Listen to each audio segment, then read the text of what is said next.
Divya Deshmukh standing in front of you with a landmark judgment, also known as the Electoral Reform Revolution, that is Association for Democratic Reforms and versus Union of India.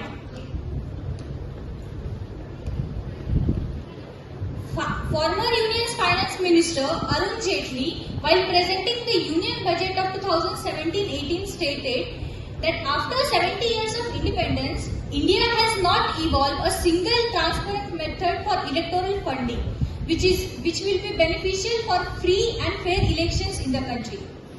So therefore, he proposed electoral bonds, which were like the promissory notes and does not contain any information about the payer or the payee.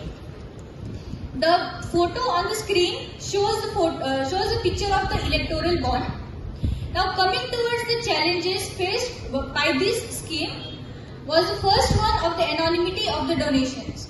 The electoral bond has made it easier for the companies and individuals to make anonymous donations, and the limit for these anonymous cash donations were lowered from 20,000 to 2,000 in the budget of 2017. The next one was foreign funding was allowed. In the budget of 2017-18, foreign funding was allowed, which raised the question of the influence of foreign policies on Indian politics. The third one is the role of corporate donations. The upper limit for the anonymous donations was removed by Union Budget of 2017-18, and all these concerns violated the level playing field of all the political parties. The graph on the screen is taken from Times of India.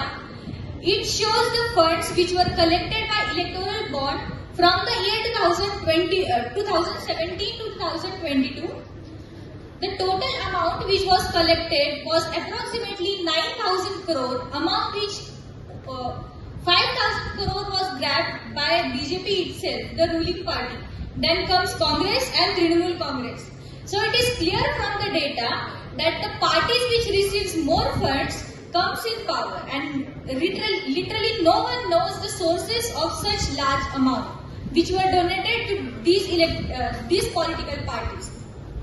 Now coming towards our case study, the petitioners Association for Democratic Reforms, which is a non-political and non-profit organization which works for conducting free and fair elections in the political process, along with Common Cause and Communist Party of India, have challenged the electoral bond scheme along with several amendments done in the Finance Act 2017. Senior advocate Kapil Sibal and others were arguing against Union of India and Election Commission of India. Now, pointing towards the concerns raised by the petitioners, the first one was the bonds were contradicting to its basic idea. The main agenda before introducing the electoral bonds was to maintain the transparency in the political funding. But the critics argued that it exactly does opposite to what it was meant to do in the election process. The third one was possibility of extortion. These electoral bonds were sold by government-owned banks, which made it easier for these banks to remove the information about the donators and the political parties which were receiving it. Then compromising the right to information. If such large amount is donated to the political parties and no one knows the sources of such large amount, it violated the right of the information of the citizens. Then comes these bonds were against free and fair elections. As the bonds were introduced to maintain the anonymity, but this anonymity was not maintained by the government, as the government purchased those bonds from, as the government can easily access the information from the State Bank of India. So it will violate the free and fair elections. Now let us have a look how the government or the respondents put their stand in front of the Honorable Supreme Court. The first one was promoting confidentiality. Main agenda before introducing these bonds was to promote confidentiality. but the government says that it will harass the voters, or it will the ruling party will retribute the voters for revealing their participation in the political processes. The government was firm on the point that the money which was received by the political parties by big companies is in the form of clean money. The Solicitor General of India argued that these electoral bonds will shift the scenario of cash-based system to the tax money paid.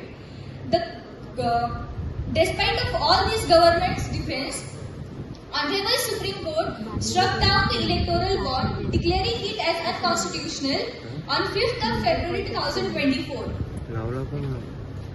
These were the some points explained by the Honorable Supreme Court. The first one comes violation of Right to Information Act. It is the violation of Article 19, Clause 1, Subclause A. Just imagine not knowing who is funding the politicians you are voting for. It is like walking in the polling booth blindfolded. And the core problem comes from the anonymity of the donations which were received by wealthy individuals or received by big companies. The second one that the court says that it is not proportionally justified to curb black money.